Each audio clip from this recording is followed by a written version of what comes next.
جوفی، یہ ان حضرات کا تذکرہ طبقات ابن سعد میں آتا ہے، اور طبقات کو بہت غور سے پڑھنا چاہیے۔ سیرت کے جو بنیادی مآخذ ہیں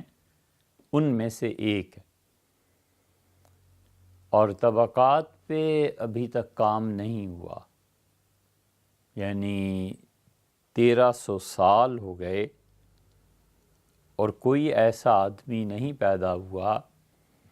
جو طبقات ابن سعد پہ کام کرے اور وہاں پر تنقیحات کرے، اور جس کا مطالعہ اتنا وسیع ہو کہ وہ جانچے کہ یہ روایت دیگر روایات کے مقابلے میں کیا ہے۔ حال ہی میں تھوڑا سا کام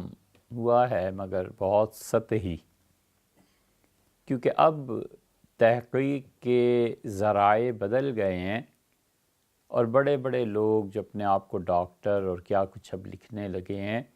ان کا کام اس سے زیادہ کچھ نہیں ہے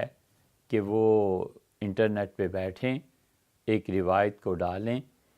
اور اس پہ پہلے سے جو محققین نے کام کیا ہے اسی کام کو دہرا دیں بغیر نام لیے۔ جو پی ایچ ڈی ڈاکٹرز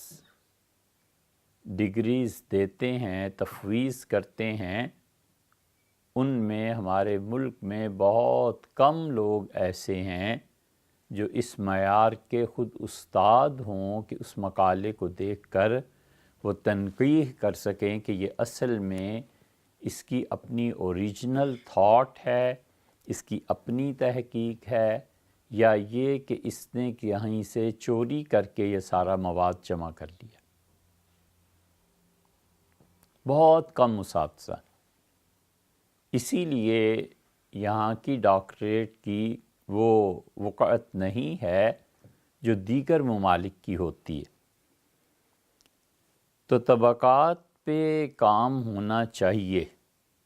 یہ سیرت کا بہت بڑا مآخذ ہے۔ حضرت رسالت پناہ صلی اللہ علیہ وسلم کی زندگی کے بعض شعبے اور بعض پہلو ایسے سامنے آتے ہیں جو دیگر کتابوں میں اتنے نمایاں نہیں ہیں۔ مثلاً اس میں آپ کو بہت خطوط مل جائیں گے کہ رسول اللہ صلی اللہ علیہ وسلم نے یہ خط لکھا، یہ خط لکھا، یہ خط لکھا۔ اس سے دعوت کے مزاج کا پتہ چلتا ہے کہ دین کی طرف دعوت کیسے دی جاتی ہے۔ ساتھ میں بہت چیزیں ایسی ملیں گی جو سیرت کی دیگر کتابوں میں نہیں پائی جاتی، اور اس کی بنیادی وجہ یہ بھی ایک ہے کہ ان کا زمانہ بہت قدیم